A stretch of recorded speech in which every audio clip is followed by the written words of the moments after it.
Good morning students. आज हम लोग क्लास 6 के सब्जेक्ट एसएसटी सेक्शन ज्योग्राफी के चैप्टर 5 को आगे कंटिन्यू कर रहे हैं। Today will discuss about the threat to availability of fresh water. स्वच्छ पानी जो हम पीने के लिए केवल 3% है। हम देखते हैं कि हमारे अर्थ पर 3% पानी ही है, 3% ही है जो हमारी पीने के योग्य है। अदर वाटर जो बहुत साल्टी है। तो इसके लिए first reason is water pollution, second is excessive irrigation and the third is excessive consumption.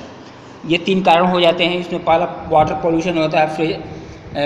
Water is polluted by fertilizers, by use of fertilizers, pesticide, industrial waste end up in reverse.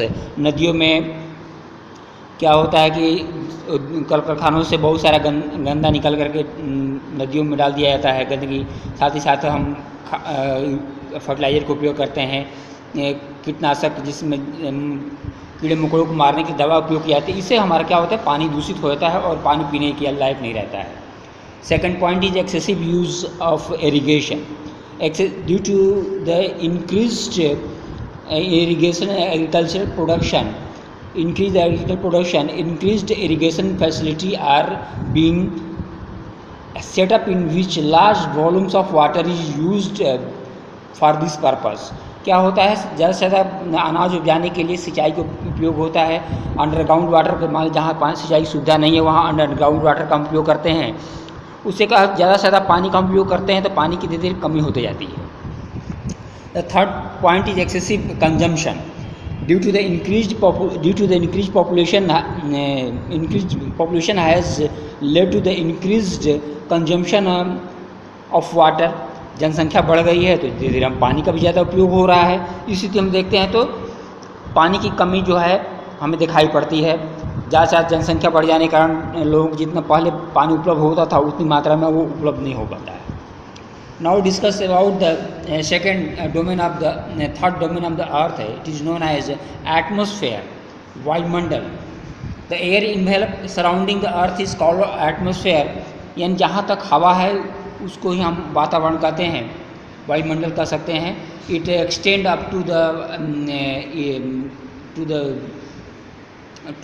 some 1600 kilometre above the earth surface। पृथ्वी की सतह से 1600 kilometre तक ही हवा है, जिसमें 97% of air at the is found very close to the earth surface. और उसमें भी 97% हवा जो है धरती के बहुत नज़दीक में है। और जैसे ऊंचाई बढ़ते जाती है हवा कम होते जाती है। और at the end atmosphere boundary there is a sharp boundary between the atmosphere and the outer space। तो जहाँ हवा ख़त्म हो जाती है हमारा स्पेस शुरू हो जाता है।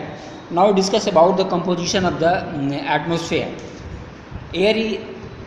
एटमॉस्फेयर हमारा किन किन चीज़ों से मिलकर बना है, कहने का ये मतलब है the air is a mixture of gases water vapour and dust particle. तो हवा में बहुत सारी चीज़ें होती हैं, बहुत तरह की गैसें होती हैं, साथ ही साथ वाटर वेपर होता है, डस्ट पार्टिकल होता है। तो mainly gases are nitrogen, oxygen, carbon dioxide and inert gases. ये गैसेज मुख्य रूप से पाई जाती है। उसमें नाइट्रोजन 78% पाया जाता है, oxygen is 21% and other gases is 1%। इसमें ऑक्सीजन हमारे लिए बहुत ज़रूरी है, इसके बिना हम जीवन कल्पना नहीं कर सकते। Nitrogen alone cannot support life but it help in the growth of the living organism। तो नाइट्रोजन हवा ये जीव जंतुओं को लाइफ में सपोर्ट किस रूप में करता है, केवल उनके बढ़ने में मदद करता है। ये माने प्रोटीन के रूप में काम करता है ये। लेकिन हवा में कार्बन डाइऑक्साइड की ये ऑक्सीजन ज़रूरी है, ऑक्सीजन के बिना हम जिंदा नहीं रह सकते। Carbon dioxide and water help in plant to grow. और पेड़ पौधों के लिए कार्बन डाइऑक्साइड बहुत ज़रूरी है, पानी बहुत ज़रूरी है। इसके आधार पर पेड़ पौधे बढ़ते हैं और हमें ऑक्सीजन देते हैं और हमारे लिए खाना बनाते हैं। तो इस तरह हम देखते हैं निचले स्तर पर देखें तो उसमें एटमॉस्फेयर में वाटर वेपर रहता है और रेन और स्नो जो है निचले स्तर पर हमें मिलता है। तो पाई चार्ट के माध्यम से इसमें देख सकते हैं सबसे ज़्यादा इसमें नाइट्रोजन है, उसके बाद ऑक्सीजन है, उसके बाद 1% में अदर गैसेज हैं, कार्बन डाइऑक्साइड है, अदर गैसेज हैं। तो density of the atmosphere vary from with the height.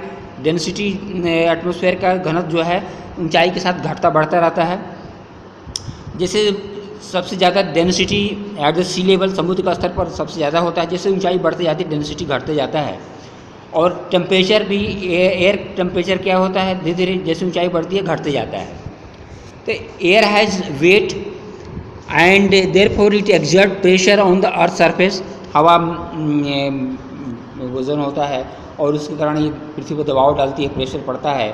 We do not feel weight because pressure inside and outside our body is the same.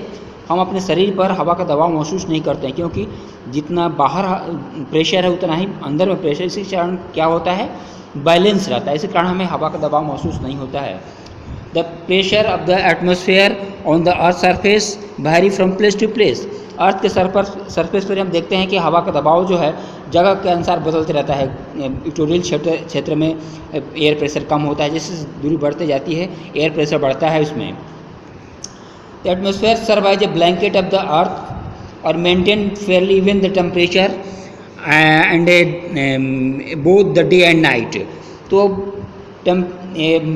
Atmosphere के कारण ही क्या होता है, हमारी धरती पर टेम्परेचर एक रहने लायक बना रहता है। डे और नाइट में बहुत ज़्यादा न ज़्यादा हो पाता है, न रात में बहुत ज़्यादा कम हो पाता है। अगर एटमॉस्फेयर नहीं होता इसी दिन क्या होता, just like the moon, the day would be very long and the night will be very cold. जैसे मून में होता है वहाँ पर वो एटमॉस्फेयर नहीं है तो वहाँ रात बहुत बड़ी होती है, रात बहुत ज़्यादा गर्मी, दिन में बहुत गर्मी पड़ती है और रात में बहुत ज़्यादा ठंड पड़ती है। तो उसी तरह पृथ्वी पर भी होता है, लेकिन एटमॉस्फेयर होने के कारण ही पृथ्वी पर रहने लायक वातावरण होता है। Thank you. In next video we discuss about the structure of the atmosphere.